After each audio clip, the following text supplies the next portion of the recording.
My name is Lucetta Mercurier. I'm 20 years old.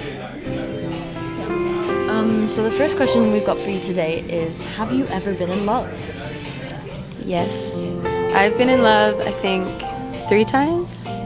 Yeah. It's more than some people can say. How did you know they were the one? If they were there. Yeah. Yeah. Tell about Like- any of the stories. How did you know you were in love, and then how did you know Okay. they were the one? In terms of like how I knew I was in love, I think with my current boyfriend, I remember we'd been seeing each other for like 4 months maybe. And then I woke up one morning and I was like, oh my God, I think I'm in love with him. Ew. And I called my best friend and I was like, what do I do? Like, I think I'm in love with him. And she was like, I know. And I was like, God damn it. Like, you knew this before me. And I would always hang out in his accommodation because this is in first year uni. And because my best friend, well, one of my good friends, she lived there as well. And so we went to the accommodation and he was at the gym and then he came back and I was like, oh my God, I have to tell him. And I like couldn't speak to him. And then everyone was kind of egging me on. So then I like went to his room. He's brushing his teeth. I like went into the bathroom and I was like, oh, how was your day? Was it good? And he was like, yeah, it was fine. He's like brushing his teeth, like his mouth is full of toothpaste. And I was like, yeah, I think I'm in love with you. And I slammed the bathroom door shut. And I just stood outside and I was like, you don't have to say anything back. Like, it's fine. Like, I don't care.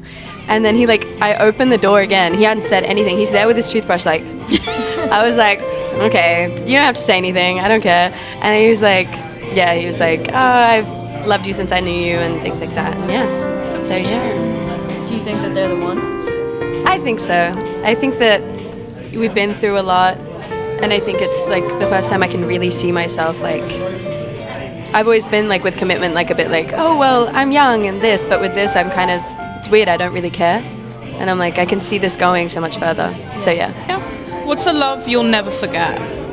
I think the love that I have with my best friend is probably one of those because it's the kind of love that we became sisters very quickly.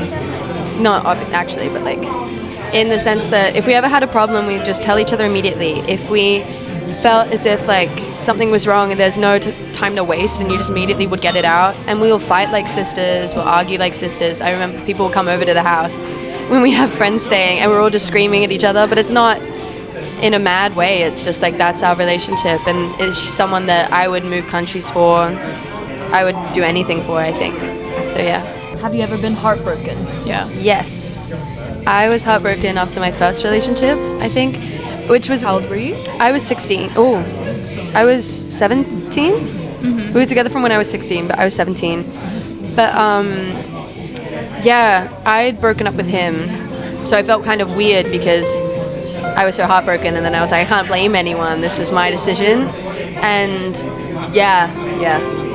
Why did you break up?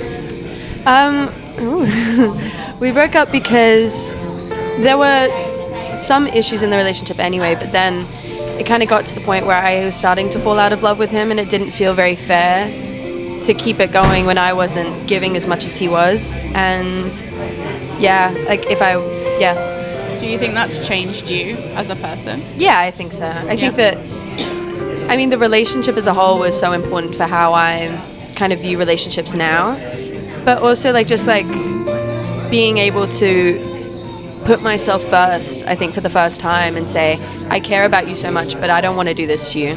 So I'm going to be the one to make this decision. That was like a big turning point for me. What would you say is the biggest lesson that you've learned from experiencing love or heartbreak? I was talking about this with a friend the other day, and it's like that new trend where people are like, me when I'm just protecting my peace, and it's just not showing up for people. And I think the biggest thing I've learned from that is, you know, as much as you can be going through things and things like that, like you do need to show up for your friends and you do need to put the effort in, and you can't mask it with, but I'm protecting my peace. You're just sitting in bed scrolling on TikTok. You're not protecting your peace, babe. Yeah. So I think that the biggest thing I've learned is to show up and to also voice things the minute they happen, because if not, you're just letting things fester and creating like horrific tension that you don't really need. So yeah. What's a boundary you'll never ignore again? Ooh, that is a good one. I I think I had a big thing when I was younger with never putting myself first, as I kind of mentioned.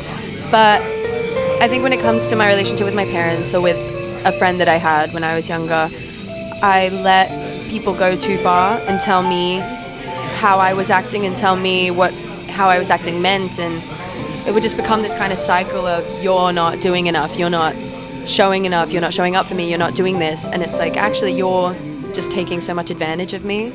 And I think I let her cross so many boundaries in terms of my sanity in a way that I would never again let someone treat me like that. And I think now I know enough to be like, put a stop to it as soon as possible. Yeah. What's a small moment with someone that meant everything to you? I think for my birthday last year, I was working here, actually, and like the day before my birthday, and at 12, like I knew that something was happening because I felt like kind of everyone looking at their phones a lot, and I was like, what's going on?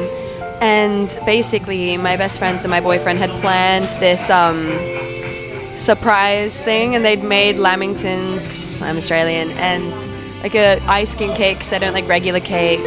And I was with all my friends, and it's kind of those moments where you feel really seen. That sounds so cliche, but it was like I felt like they really got me so well in that moment, and I felt like so loved. So yeah. That's very interesting because our last question was, when was the last time that you felt loved? You felt loved. Probably today. I think I just went through like I had a fight with someone, and kind of just seeing how all my friends were there for me in a way of without demonizing the other person, but with keeping it being like, this is your decision, what you want to do with this. But I felt so looked after, and then in the resolution of that fight as well, just feeling kind of the calm of I'm here with the people that love me and that I love, and I feel like that love is so equal, which is a really special feeling, to not feel like you're giving more than someone else. So yeah. That's all we have. Thank you. Thank you so much. Great answers. Thank you.